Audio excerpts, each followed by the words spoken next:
दुनिया का सबसे पहला विश्वविद्यालय, जो कभी बिहार की आन बान शान हुआ करती थी, जिसे एक आक्रमणकारी खिलजी ने नस्तोनाबूद कर दिया और ना जाने कितने निर्दोषों को भी मौत के घाट उतार दिया।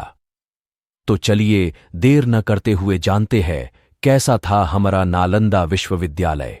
शिक्षा के मामले में आज भले ही भारत दुनिया के कई देशों से पीछे हो, लेकिन एक समय था जब हिंदुस्तान शिक्षा का केंद्र हुआ करता था।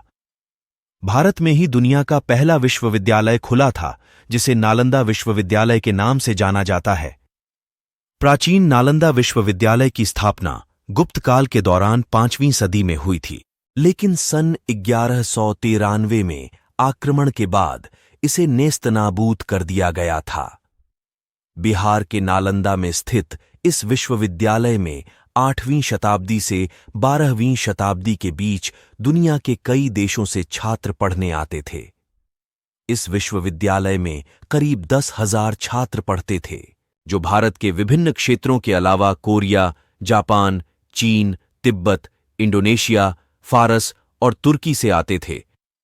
यहां करीब 2,000 शिक्षक पढ़ाते थे। इस विश्वविद्यालय की स्थापना गुप्त शासक कुमारगुप्त ने की थी। 9वीं शताब्दी से 12वीं शताब्दी तक इस विश्वविद्यालय को अंतर्राष्ट्रीय ख्याति प्राप्त थी, लेकिन अब यह एक खंडहर बनकर रह चुका है, जहां दुनिया भर से लोग घूमने के लिए आते हैं। प्राचीन नालंदा विश्वविद्यालय स्थापत्य कला का एक अद्भुत नमूना है। आपको जानकर हैरानी होगी कि इस विश्वविद्यालय में 300 कमरे, 7 बड़े बड़े कक्ष और अध्ययन के लिए 9 मंजिला एक विशाल पुस्तकालय था, जिसमें 3 लाख से भी अधिक किताबें थीं। इस विश्वविद्यालय में प्रवेश परीक्षा अत्यंत कठिन होती थी। इसमें सिर्फ प्रतिभाशाली छात्र ही प्रवेश पा सकते थे। इसके लिए उन्हें 3 कठिन परीक्षा स्तरों को उत्तीर्ण करना होता था। प्राचीन नालंदा विश्वविद्यालय का पूरा परिसर एक विशाल दीवार से घिरा हुआ था, जिसमें प्रवेश के लिए एक मुख्य द्वार था। उत्तर से दक्षिण की ओर मठों की कतार थी और उनके सामने अनेक भव्य स्तूप और मंदिर थे। मंदिरों में बुद्ध भगवान की सुंदर मूर्तियां स्थापित थीं, जो अब नष्ट हो चुकी हैं।